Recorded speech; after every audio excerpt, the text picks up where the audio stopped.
Hello everybody, welcome back to the channel. In this simple video you'll learn about the simple git clone command. So what this command does, it targets an existing repository and creates a copy out of it. You have ever come across such scenarios? I know. So when you're watching a tutorial on YouTube and the instructor tells you to head over to GitHub and download the starter files or the project files that you'll be using in that project or tutorial. So what you're going to do is head over to github.com and search for a simple project that we want to clone. So I want to clone a simple file extension or Chrome extension, of Brad Travis called the traversy-launcher. So just go and search for that project so long as it exists. Click on the repository link and they will take you to this page. So what you always see in the tutorials, the instructor tells you to head over to this link, go to code and download the zip file or folder, and we don't want to do that. We want to show you the simplest way. I want to show you the simplest way you can use the git bash command line to easily copy all these files in one move. So just head over to the URL section and copy this link. Just select copy and then go to the directory or anywhere on your local machine or the PC you'll be using and open git bash. So I'm going to open git bash on my desktop, so git bash here, and this is what they will be showing me. I'm on the desktop. So to clone this repo or these project files, what I need to do is run a simple command called git clone, then paste the URL that I copied from GitHub. So this is the project or repository that I want to clone on my local machine. So you forgive me for the noise in the background. There are trucks turning. So press enter and they will clone all the project files on your desktop. So if you are to cd or change directory and enter into this repository and press enter, so right now if I do ls, all the files that you saw on GitHub are now on our local machine. So the icon, the image folder, the manifest.json file, the popup.html. So guys, you forgive me for the noise, it's irritating. So let me first clear this.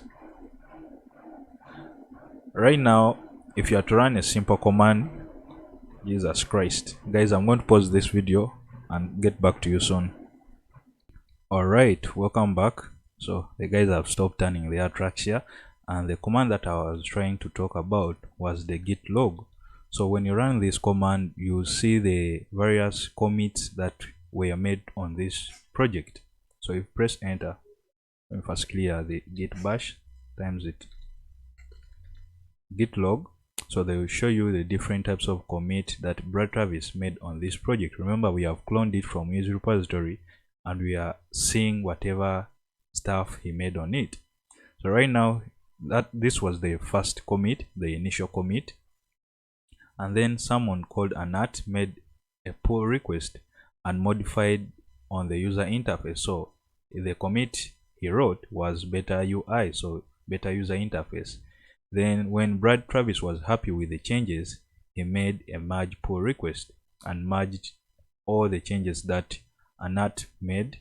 I'm sorry if I'm pronouncing the name wrong, but when Brad Travis was happy with the changes, then he merged or pulled in the code into his main source code.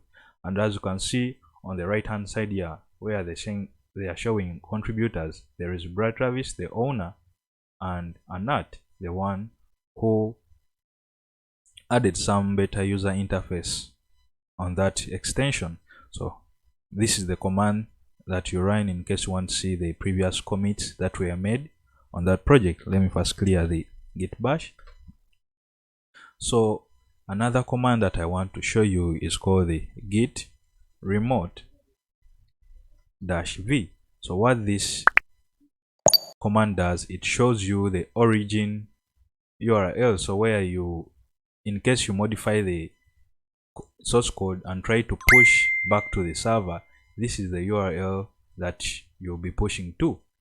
Brad Travis. So if you try to do a git push command, then they'll tell you or prompt you to enter Brad Travis password, which you will not be having. So I'm going to show you how you can change these URLs. So in case you have modified this Travis launcher Chrome extension and you have made it your own and you want to push it to your own repository, then the next command is what you'll be running to own that source code. So to change the origin URL, what you have to do is run this simple command. So git remote, then set URL dash URL, then origin, then the URL that you created on GitHub. So I'm going to show you all this. I'm just showing you how you can change these details in case you are to clone a project from GitHub. So we are setting our own URL or origin URL that we'll be pushing to and pulling from. So just say https://github.com/ and GitHub will use your username that you used when you're signing up. So here you put your name, then / and the repository name that you'll be creating. So new launcher. So in case you are to create such a repository, they will show you this. So don't forget the .git. So you have to, they will always add that extension .git on the new repository that you'll be creating. So what we have written here is git remote set URL set-URL origin and the URL that you will be creating. So press enter and this information will now be pointing to our URLs, not Brad Travis. So to check that, just write git remote -v, and right now they will show you these are the new origin URLs that you'll be pushing to in case you are to modify the source code and push it back to GitHub. So they will no longer be pushing to these URLs, they will be pushing to your new URL.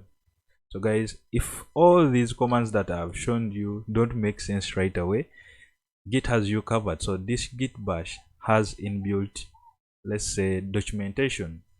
So if at all you never understood the git log command, just write git help and the command that you never understood, log, and press enter, and git bash will open up a simple manual page in the browser.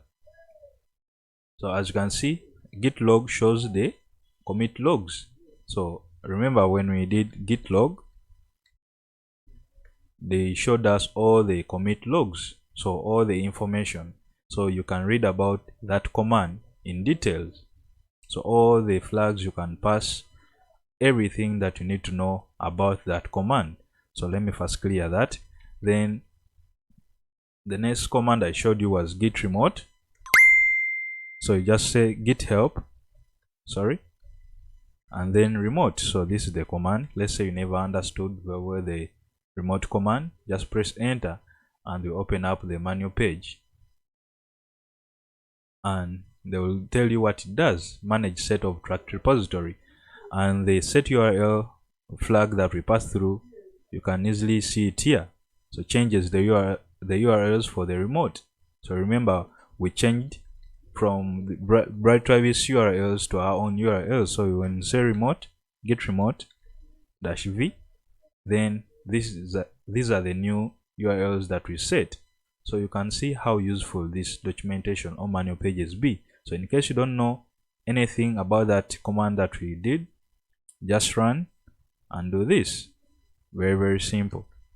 So guys, I hope this tutorial was useful to you. If so, subscribe to the channel, like the video, and I will always see you in the next tutorial. So all the commands that we have been learning in the previous tutorials, just write git help and the command that you want to learn about.